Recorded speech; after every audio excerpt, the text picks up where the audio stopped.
কানাডার পণ্যের ওপর নতুন করে 50% শুল্ক আরোপের ঘোষণা দিয়েছেন মার্কিন president Donald Trump.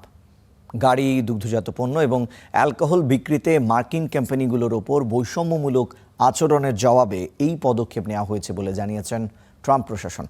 White house বলছে আগামী 30 দিনের মধ্যেই এই নতুন শুল্ক কার্যকর হবে। মদ, হকি স্টিক এবং সিমেন্ট সহ নিত্য প্রয়োজনীয় নানা পণ্য এই তালিকায় আছে। তবে জ্বালানি, পটাশ, গুরুত্বপূর্ণ খনিজ এবং মাছ রপ্তানিকে আপাতত এর বাইরে রাখা হয়েছে।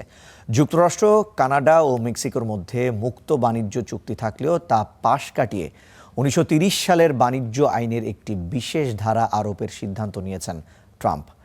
মার্কিন সিদ্ধান্তের কড়া জবাব দিয়েছেন কানাডার প্রধানমন্ত্রী মার্ক কার্নি। তিনি এই পদক্ষেপকে ট্রাম্প প্রশাসনের একতরফা চুক্তি লঙ্ঘন বলে আখ্যা দেন।